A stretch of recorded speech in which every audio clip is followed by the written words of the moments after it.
Hello जी बच्चों, कैसे हो आप लोग? कैसे चल रही पढ़ाई? उम्मीद करता हूं अच्छी चल रही हो। चलिए, आज हम अपने अकाउंट्स के सेकंड टॉपिक को उठा रहे हैं। टॉपिक 1 की वीडियोस हमने अपलोड कर दी हैं, आप तक पहुंच गई होंगी होपफुली। अगर नहीं पहुंची कोई बात नहीं, आप उसको देखिए, समझिए और सेकंड टॉपिक पे मेरे साथ आगे बढ़िए। चलिए देखते हैं। सबसे पहली चीज हमको आज समझना है ट्रांजैक्शन। बार बार हम बोलते रहते हैं कि अकाउंट्स में ट्रांजैक्शन को रिकॉर्ड करना है, ट्रांजैक्शन ये होगा वो होगा। पहले समझ लेते हैं कि चीज क्या है, ये ट्रांजैक्शन चीज क्या है। तो मेरे साथ समझेंगे बड़े ध्यान से। ट्रांजैक्शन को केवल एक लाइन में डिफाइन करो और सारे चीजें वहां से पता चल जाएंगी। What is transaction? Transaction means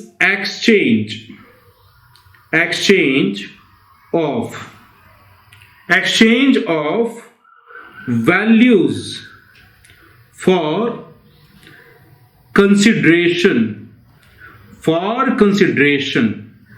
अब सारी राज की बातें बेटा यहीं पे छुपी हुई है, बड़े ध्यान से समझना, चूक नहीं जाना। हमने बोला एक्सचेंज मतलब अदला बदली करना, लेना और देना। एक्सचेंज किसका? वैल्यूज का। सर ये वैल्यू क्या क्या हो सकता है? बेटा ये वैल्यू हो सकता है MSJ। क्या बोला हमने? MSJ।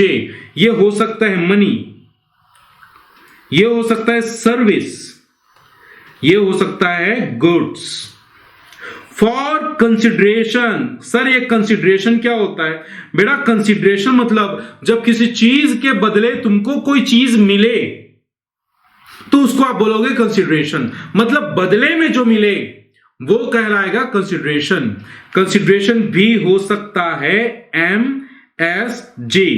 बेटा इसका मैं फुल फॉर्म नहीं लिख रहा हूं, आप बताओगे मेरे को। What is M? Money. What is S? Service. What is J? Goods. तो हमने ट्रांजैक्शन को क्या बोला? Transaction means exchange of value for some consideration. Clear मेरी बात? तो पहले समझते हैं कि एक्सचेंज मतलब होता क्या है। एक्सचेंज मतलब होता है बेटा अदला बदली करना, एक दूसरे से लेना देना। तो जब एक्सचेंज करेंगे तो वहां पे कम से कम कितनी पार्टी होनी चाहिए? वहां पे कम से कम 2 पार्टी होना चाहिए। कौन कौन सा? ध्यान से देखो जरा। सबसे पहला पार्टी होगा रिसीवर और दूसरा गिवर। एक देने वाला होगा तभी तो कोई रिसीव करेगा ना। तो एक्सचेंज के लिए 2 लोग होने चाहिए, पहला गिवर, दूसरा रिसीवर। तो जब कोई देगा डेफिनेटली दूसरा उसको रिसीव करेगा। क्लियर मेरी बात? यस और नो बेटा? हाँ, तो ये हमारे 2 पार्टी हो गए, 2 पार्टी। क्लियर? एक्सचेंज के लिए मस्ट है। आप ये नहीं बोल सकते कि सर मैंने अपने बैंक का पैसा अपने दूसरे अकाउंट में डाल दिया और वो एक्सचेंज है। नहीं बेटा, आप अपने पास अपने साथ किसी भी तरह से एक्सचेंज को कंप्लीट नहीं कर सकते। क्लियर मेरी बात? चले आगे। वैल्यू को हमने क्या बोला? वैल्यू कैसी हो सकती है? मनी हो सकता है, सर्विस हो सकता है और गुड्स हो सकता है। फॉर कंसिडरेशन, मनी के फॉर्म पे, सर्विस के फॉर्म पे, गुड्स के फॉर्म पे। तो इनको हम क्या बोल देंगे? ट्रांजैक्शन। छोटा छोटा एग्जांपल है, आंसर देने की कोशिश करना। बोलो बेटा, मैं आपके पास पेन बेच रहा हूं। क्या बेच रहा हूं? पेन। तो जब मैंने पेन बेचा तो मैंने क्या किया? एक्सचेंज किया। किसका? मनी का कि गुड्स का कि सर्विस का? मैंने किया गुड्स का। और उसके बदले मुझे क्या मिला? आपने क्या दिया? मनी दी। बात समझ में आ गई? यस और नो बेटा? तो हम इसको ट्रांजैक्शन बोलेंगे।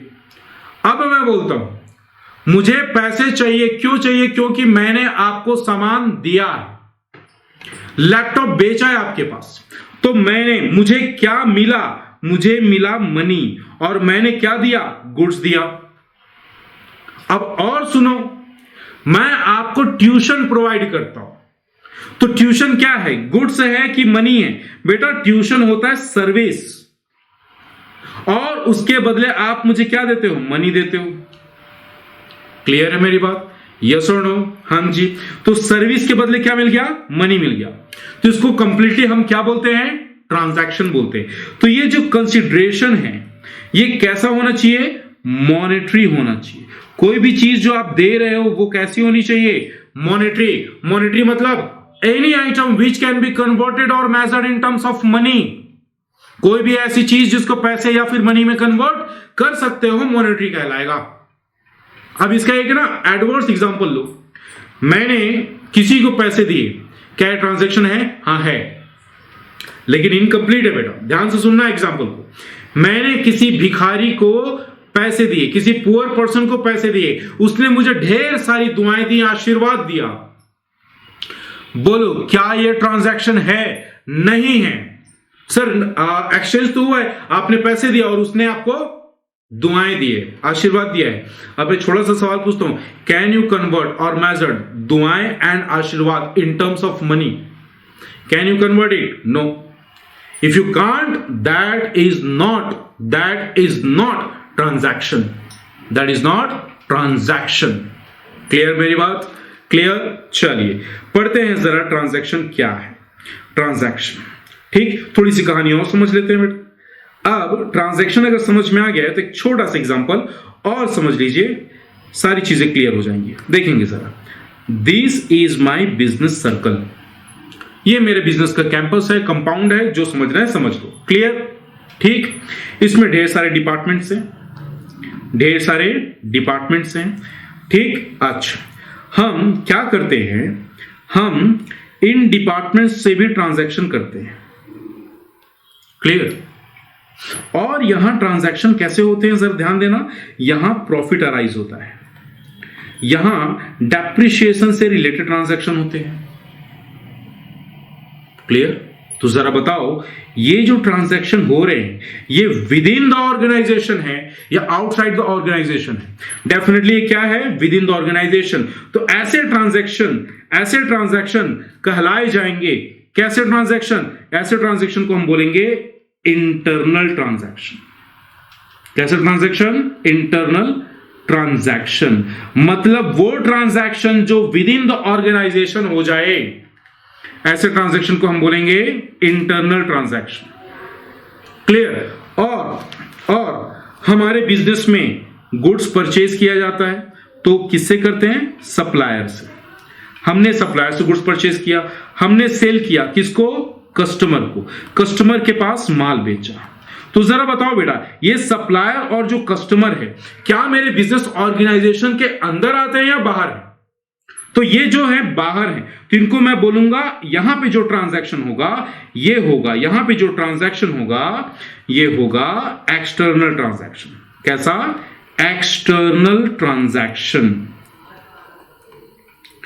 External transaction. यहां पे जो ट्रांजैक्शन कंप्लीट होगी वो दो बेसिस पे हो सकता है।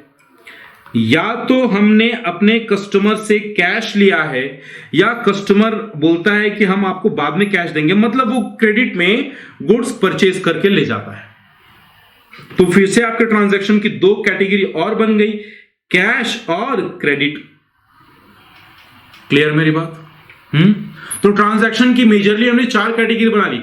पहला इंटरनल, जो विद इन ऑर्गेनाइजेशन होगा, और अगर आपका ऑर्गेनाइजेशन किसी आउटसाइड पार्टी से कोई ट्रांजैक्शन करे उसको हम बोलेंगे एक्सटर्नल ट्रांजैक्शन। अब एक्सटर्नल ट्रांजैक्शन दो कैटेगरी का होगा। कौन कौन सी कैटेगरी?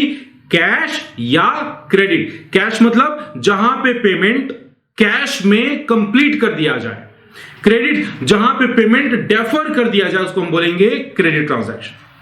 क्लियर? चलिए एक डायग्राम से इसको समझेंगे आप लोग, देखेंगे जरा। ये रहा आपका डायग्राम। क्लियर? शायद आपके बुक पे भी दिया होगा।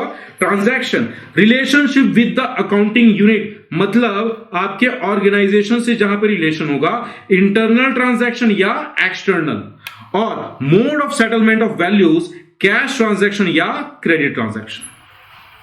समझ में आता गई ट्रांजैक्शन क्या होता है? और ट्रांजैक्शन को हमने एक लाइन में खत्म किया था, क्या बोला था? Exchange of values for some consideration. बस बेटा उसी के पॉइंट्स आपको पकड़ने और उसी के पॉइंट्स को आपको डिस्क्राइब करके लिखना है। कैसे लिखेंगे देखेंगे जरा। बिजनेस ट्रांजैक्शन देखेंगे, कैरेक्टरिस्टिक्स देख रहे हैं हम लोग। सबसे पहला, it is concern with money और money is worth of goods और सर्विसेज। इसी को मैंने एक वर्ड में बोला था, क्या? Monetary. Next, it is arise out of the transfer or exchange, मैंने पहला ही वर्ड यूज किया था, एक्सचेंज ऑफ वैल्यूज. हाँ, it brings about change in financial position. आपके एसेट्स और लायबिलिटी पे चेंजेस हो जाने हैं. आपके एसेट्स और लायबिलिटी पहले जैसे नहीं रह जाएंगे. फॉर एग्जांपल, अगर आपने एक मशीन खरीदा 1 लाख रुपए का, तो 1 लाख रुपए का जब मशीन आप परचेस करते हैं तो आपके पास 1 लाख का एसेट्स आ जाता है और 1 लाख रुपए की लायबिलिटी क्रिएट हो जाती है. तो आपका फाइनेंशियल पोजीशन वहां पे चेंज हो चुका है. और जैसे ही आपको फाइनेंशियल पोजीशन चेंज हुआ, वो इफेक्ट डालेगा आपके अकाउंटिंग इक्वेशन पे. सर, अकाउंटिंग इक्वेशन क्या होता है? शॉर्ट में समझना अभी के लिए बेटा. Assets is equal to capital plus liability. जब जब आप कोई ट्रांजैक्शन करोगे, इनमें चेंजेस आ जाएगी, इनमें चेंजेस आ जाएगा. और उसी चेंजेस को हम शो करते हैं कहां? अकाउंटिंग इक्वेशन पे. क्लियर है? और मैंने पहले ही बोला है, 2 पार्टी होंगे, एक होगा रिसीवर तो दूसरा होगा गिवर. क्लियर? और उसी रिसीविंग और गिविंग के प्रोसेस को हम अकाउंट्स में डेबिट एंड क्रेडिट टर्म से समझते हैं. क्लियर है मेरी बात? यस और नो? यस और नो? अगर समझ गए हैं तो आगे चलते, नहीं समझे प्लीज वीडियो रिवाइंड करो, फिर से समझो. क्लियर मेरी बात? चलिए, अकाउंट्स को हम थोड़ी देर में पढ़ेंगे. पहले हम समझ लेते हैं कैपिटल क्या होता है. कैपिटल. क्लियर? अब इसको एक छोटी सी स्टोरी से आप समझेंगे. मैं इसको इरेज कर देता हूं बेटा, ये पुरानी क्लास में हमने समझाया हुआ था. देखते हैं.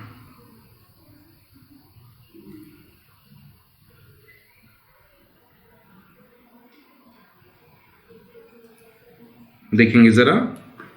कैपिटल. हां जी बच्चों, एक ओनर है. कौन है? एक ओनर, एक पर्सन है फिलहाल के लिए. ये चाहता है एक बिजनेस स्टार्ट करना. ये एक बिजनेस स्टार्ट करना चाहता है.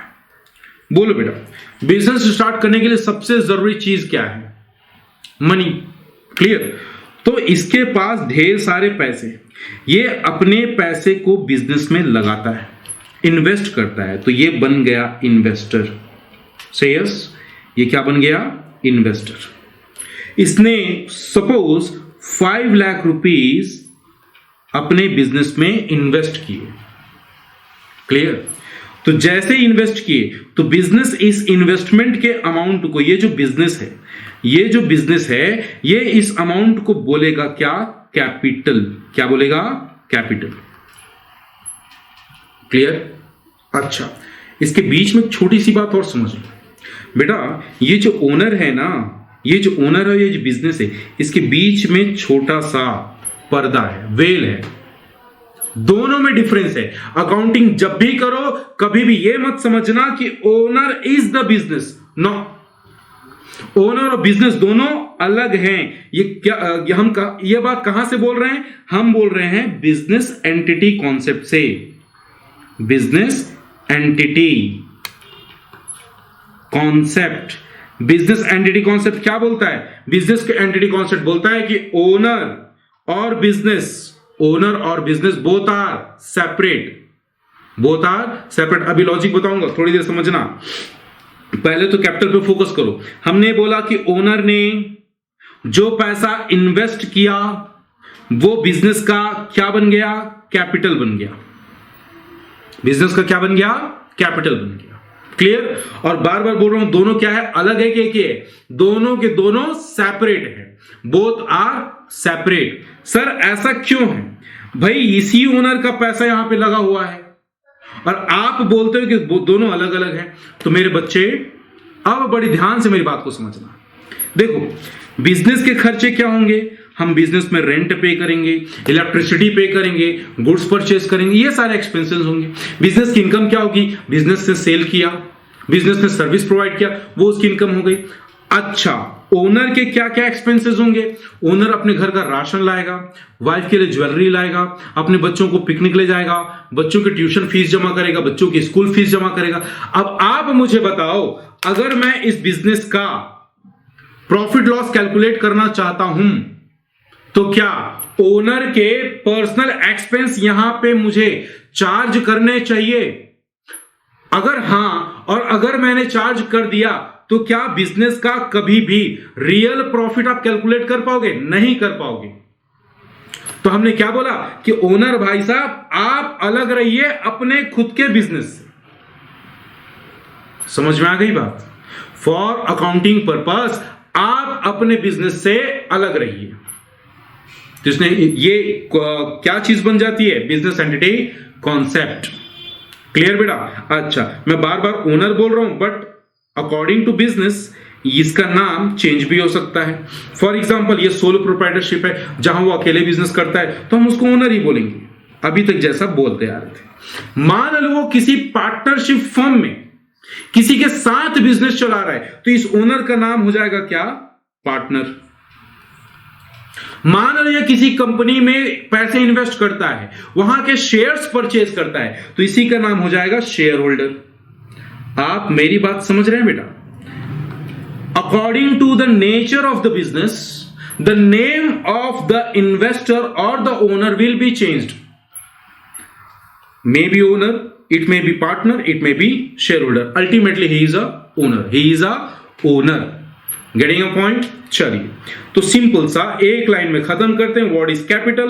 Capital means any amount invested by the owner to the business. Sir मान लो ये इन्वेस्टर के पास पैसे नहीं है। क्या नहीं है? पैसे नहीं है। तो मैंने पूछा क्या है? सर इसके पास गुड्स है, सामान है। सर इसके पास मशीन है। अच्छा, और ये गुड्स और मशीन लेके अपने बिजनेस में उसको लगा देता है, तो क्या हम इसको भी कैपिटल बोलेंगे? बहुत अच्छे बेटे, ये भी कैपिटल है, ये भी आपका कैपिटल ही है। अब डेफिनेशन को थोड़ा सा चेंज करते हैं।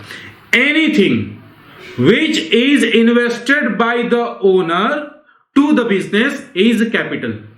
जरूरी नहीं है वहां पे अमाउंट या फिर कैश या फिर मनी ही हो, लेकिन जो भी इन्वेस्ट करेगा उसकी मनी वर्थ होनी चाहिए, वो मॉनेटरी होनी चाहिए।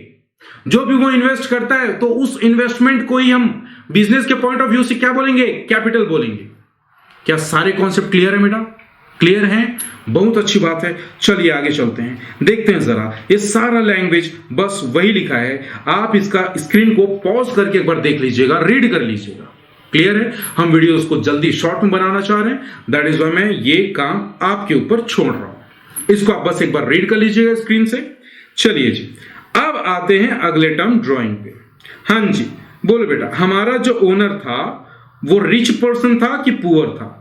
सर वो तो काफी रिच था, उसने 5 लाख रुपए बिजनेस में लगाए थे, और 5 lakh is very handsome amount. अच्छा चलो, छोटा सा डायग्राम फिर से मैं बना रहा हूं, समझना। ये हमारा कौन है? बोलो जरा। स्माइल कर रहा है, ओनर है। ये क्या है? बिजनेस है। क्लियर? चलो ये दरवाजा भी लगा देते हैं इसमें, ठीक है? एंट्री भी तो होगी ना, ठीक? चलिए, इसने कितने लगाए थे याद दिलाओ? सर इसने 5 लाख रुपीज लगाए थे। बेटा नेक्स्ट मंथ इसकी वाइफ की तबीयत खराब हुई और खर्चा आ गया 1 लाख रुपए। बोलो, वो बैंक से लोन लेगा या अपने बिजनेस से 1 लाख रुपए निकाल लेगा? डेफिनेटली बैंक जाने की जरूरत ही क्या है? 5 लाख बिजनेस में पड़े हैं ना, उसमें से 1 लाख रुपए निकाल लो। क्लियर? तो 1 लाख रुपए निकाले, जैसे ही आपने बिजनेस से पैसे निकाले तो ये हो जाता है, इसको बोला जाता है ड्रॉइंग।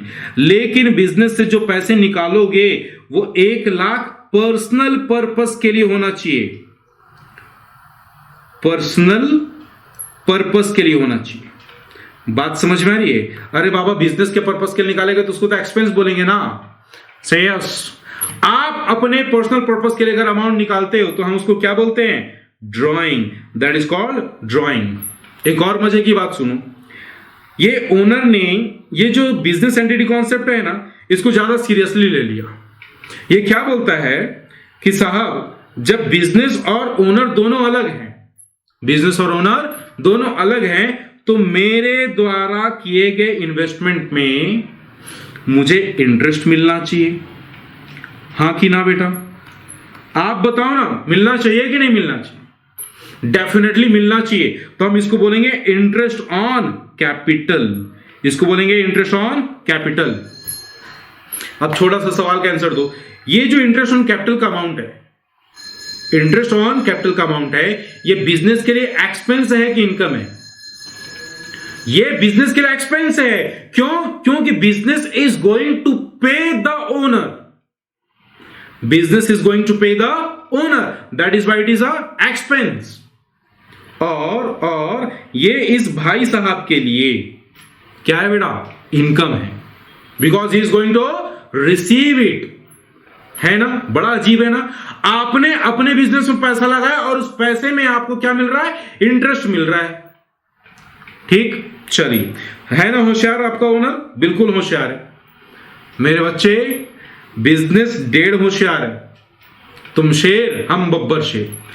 बिजनेस बोलता है कि ठीक है, कोई बात नहीं, जितना पैसा तुमने लगाया उस पर इंटरेस्ट ले लो, इंटरेस्ट ऑन कैपिटल हम तुमको दे देंगे।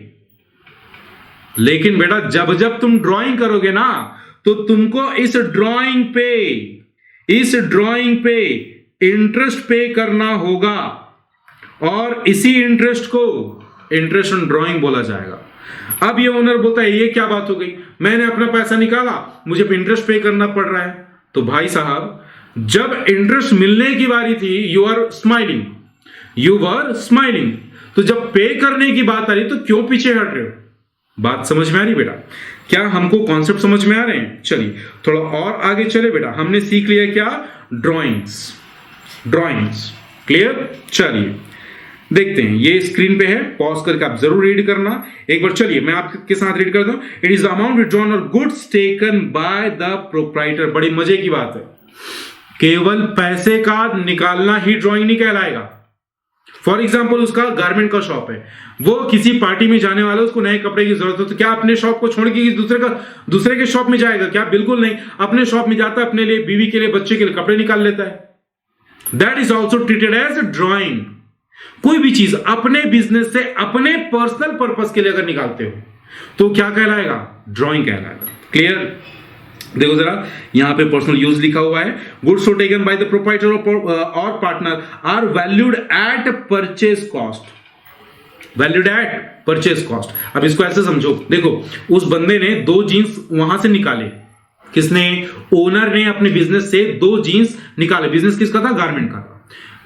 जीन्स की कॉस्ट थी 500, मतलब उसने खुद कहीं मार्केट से 500 उसको खरीदा था और उसको बेचने वाला था 700 पे। तो ड्राइंग की यहां पे वैल्यू क्या बन जाएगी? 500 की 700। बेसिकली उसने 700 सेल प्राइस का गुड्स निकाला है, बट एक्चुअल कॉस्ट कितनी है? 500। तो वहां पे ड्राइंग की कॉस्ट या ड्राइंग की वैल्यू 500 से कंसीडर की जाएगी। Drawing reduce the investment definitely. आपने कितने लगाए थे? 5 लाख ना, 1 लाख रुपए निकाल लिए थे हमारे एग्जांपल के हिसाब से। यहां पे देखो, यहां पे जो हमने एग्जांपल लिया था, इसमें देखिए इसने 5 लाख रुपीज लगाए थे, निकाला कितना? 1 लाख रुपए। तो उसका इन्वेस्टमेंट कितना था? 5, जिसमें से 1 कम हो जाएगा तो बच जाएगा कितना? 4 लाख। सिंपल सी बात है। चलिए जब आप बैलेंस शीट बनाएंगे ना, तो आप उसको माइनस कर देंगे। किसको माइनस कर देंगे? इन्वेस्टमेंट में से अपने ड्राइंग के अमाउंट को। क्लियर? चलिए next topic is liability. Very important topic बेटा, वेरी इंपॉर्टेंट। देखते हैं जरा लायबिलिटी को हम कैसे समझते हैं। लायबिलिटी सिंपल सा एक सेंटेंस समझेंगे। Amount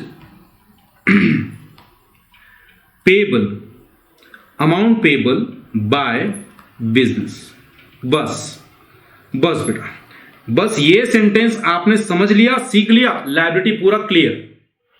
amount payable by the business क्या होता है? लायबिलिटी। वो अमाउंट जो ड्यू है बट आपने पे नहीं किया है। आपने मतलब यहां पे बिजनेस को बोल रहा हूं। कोई भी ऐसा अमाउंट जो बिजनेस के ऊपर ड्यू है बट बिजनेस ने उसको पे नहीं किया है, दैट इज कॉल्ड लायबिलिटी। अब बड़े ध्यान से डायग्राम को समझना, देखना मैं आपको क्या समझाना चाह रहा हूं, बड़े ध्यान से। हाँ जी बच्चों, ये क्या है जरा फटाफट बता दो बेटा। ये है मेरा बिजनेस। क्लियर? और ये जो बंदा है जो स्माइल कर रहा है, ये कौन है? ओनर है। क्लियर? कुछ और भी बंदे थे, कुछ और भी पर्सन थे। ये पर्सन है जो रो रहा है। क्यों रो रहा है? क्योंकि इसने आपको क्रेडिट में गुड्स दिया है, क्रेडिट सेल किया है, इसने आपको किया है। मतलब जाहिर सी बात है, आपने क्या किया होगा? क्रेडिट में परचेज किया होगा। बोलो बेटे हाँ। क्लियर? ठीक। अच्छा, इस बंदे ने आपको क्या दिया था याद दिलाओ? सर इसने ना हमको कैपिटल दिया था। Very good, very very good. ये जो पर्सन है, तुम बताओ बेटा, ये तुम्हारे घर का, तुम्हारे बिजनेस का आदमी है या बाहर का आदमी? डेफिनेटली ये तुम्हारे बिजनेस का आदमी है। और ये कौन है? ये तुम्हारा घर का आदमी है, बिजनेस का आदमी है या बाहर का आदमी है? Definitely he is outsider. तो बेटा लायबिलिटी भी इसी तरह से क्लासिफाई होगा। क्या? Any amount payable by the business to the owner, to the owner is internal liability, is internal liability. अब और सुनो, any amount payable by the business to the outsider is external liability, external liability. क्या मेरी बात सारे बच्चों को समझ में आ रही है? यस और नो बेटा? चलो एक बार फिर समझो।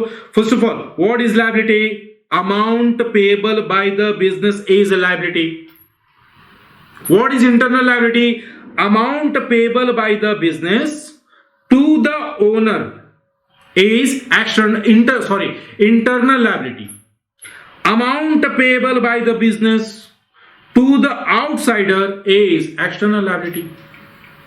है कि नहीं लायबिलिटी? देखो ना, आपने जब इससे क्रेडिट में परचेज किया तो वो जो अमाउंट जितने का आपने परचेज किया है, कभी ना कभी तो पे ऑफ करना है ना। That is not liability. Due है बट पे नहीं किया तो लायबिलिटी है। क्लियर? अच्छा, अब सवाल यह है कि हम बिजनेस ओनर को क्या पे करेगा? बेटा बिजनेस ओनर को उसका कैपिटल वापस करेगा ना। सर कैसे? बेटा separate entity concept, separate business concept, business entity concept, जो नाम से बोलो। हमने पहले ही बोला था कि बिजनेस और ओनर, बिजनेस और ओनर बोथ आर सेपरेट। तो जब इस भाई साहब ने बिजनेस को पैसा दिया था तो कभी ना कभी तो वापस होगा ना। तो कौन सी लायबिलिटी है ये? कौन सी लायबिलिटी है ये? लायबिलिटी है कौन सी? कौन सी?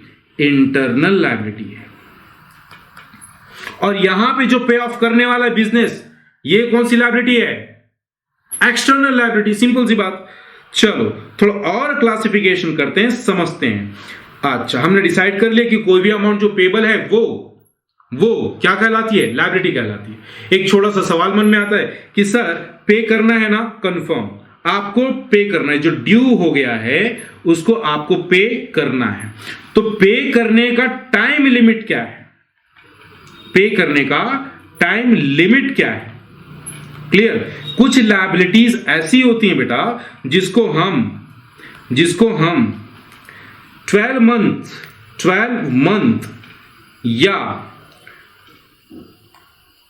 मंथ या उससे ज्यादा टाइम तक पे करने का हमारे पास ऑप्शन होता है।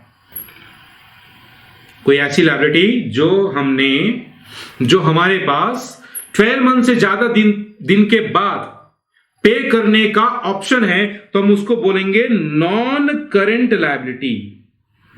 Non current liability. और अगर कोई लायबिलिटी ऐसी है जिसको विद इन 12 मंथ आपको डिस्चार्ज कर देना है, पे ऑफ कर देना है, विद इन 12 मंथ आपको पे कर देना है, तो क्या कहलाएगी? Current liability. Current liability. Example देखेंगे। अगर आपने बैंक से लोन लिया है तो बोलो बेटा, बैंक से लोन छोटा मोटा अमाउंट लेते हो, कम पीरियड के लेते हो कि लंबा अमाउंट? लंबा अमाउंट। और ज्यादा पीरियड के लिए मतलब 1 साल से ज्यादा के लिए। क्लियर? दोस्त से अगर आपने लोन लिया है, क्रेडिटर को आप अगर अभी तक ड्यूज है, क्रेडिटर के पास अभी भी ड्यूज है, क्लियर, तो कौन सी लायबिलिटी है? करेंट लायबिलिटी, जिसको आपको 1 साल के अंदर पे ऑफ कर देना है। बैंक वाले को 1 साल के बाद या 1 साल से ज्यादा ईयर तक, ज्यादा लंबे टाइम तक पे ऑफ करना है। That is called non current liability. That is called non current liability. और जो 12 महीने से पहले हो, करेंट लायबिलिटी। क्लियर मेरी बात? चलिए फटाफट लैंग्वेज पढ़ लेते हैं, समझ में आ जाएगा। देखते हैं जरा। Liability means amount owed by the business. Liability towards the owner of the business is termed as internal liability. And to the outsider, external liability arise because of credit transaction or loan taken. या तो आप उधार में माल खरीदते हो या फिर loan लेते हो, उसकी वजह से क्या हो जाता है, एक्सटर्नल लायबिलिटी क्रिएट हो जाती है। अब जो हो सकता है नॉन करेंट और करेंट, जो अभी आपने पढ़ा करेंट, जिसको एक साल के अंदर एक accounting period, one accounting period के अंदर आपको डिस्चार्ज कर देना है, जिसके और अगर आपकी लायबिलिटी को डिस्चार्ज करने का ऑप्शन है कि एक अकाउंटिंग पीरियड से ज्यादा तक भी आप पे कर सकते हो, तो that is called non current. समझते हैं करंट लायबिलिटी के फीचर सुन लेते हैं। It is expected to be settled in the company's normal operating cycle. और ये नॉर्मल ऑपरेटिंग साइकिल जो होता है ना बेटा, ये 12 मंथ का ही होता है। नॉर्मली ये 12 मंथ का होता है। It is held primarily for the purpose of being traded. ऐसी लायबिलिटी कब क्रिएट होती है, जब आप इससे स्टॉक या गुड्स खरीदते हो और उसको सेल आउट करते हो। क्लियर? ऐसी लायबिलिटी मशीन खरीदने से राइज नहीं होती। क्लियर? क्योंकि आप करंट लायबिलिटी कब जनरेट करते हैं, जब आपको यकीन होता है कि आप उसको एक साल के अंदर पे ऑफ कर देंगे। एक गारमेंट शॉप का ओनर अगर कपड़ा खरीदने के लिए कहीं से लोन ले या क्रेडिट में गुड्स परचेज करे, तो उसको वो कब तक पे ऑफ कर देगा? Within accounting period, within accounting operating cycle. Clear? आगे चलें। It is due to be settled within 12 months. बार बार बात लिखी है, the company does not have unconditional right to defer settlement of the liability for at least 12 month after the reporting date. क्या लिखा है समझो ध्यान से। बोला गया है कि कंपनी, या फिर यहां पे कंपनी में नहीं समझना, बस कंपनी या कोई भी बिजनेस जिसके पास अनकंडीशनल राइट नहीं होना चाहिए कि वो उसको 12 महीने से बाद डेफर कर सके। डेफर मतलब टालना, बाद में उसको डेफर कर सके। तो इन कैटेगरी की लायबिलिटीज को हम कौन सी लायबिलिटी बोलेंगे? Current liability. Non current liability पे आ जाएंगे। नॉन करेंट लायबिलिटी वो लायबिलिटी हो वो लायबिलिटी होता है जो करेंट लायबिलिटी नहीं होती। मतलब जिसका आप सेटलमेंट नॉर्मल ऑपरेटिंग साइकिल के बाद भी कर सकते हो। दूसरा, जो बिजनेस पर्पस के लिए नहीं होता, बिजनेस में ट्रेड पर्पस से नहीं होता। आप उस लायबिलिटी को जनरेट कब करते हो? आप अपने बिजनेस में एसेट्स परचेज करते हो, लॉन्ग टर्म एसेट्स परचेज करते हो, तब वो लायबिलिटी जनरेट होती है। नेक्स्ट, जो 12 महीने से ज्यादा तक पे ऑफ करने का आपके पास ऑप्शन है। क्लियर है मेरी बात बेटा? चलिए आज की वीडियो हम यहीं तक रखेंगे। थैंक यू वेरी मच बेटा। Keep smiling, keep studying.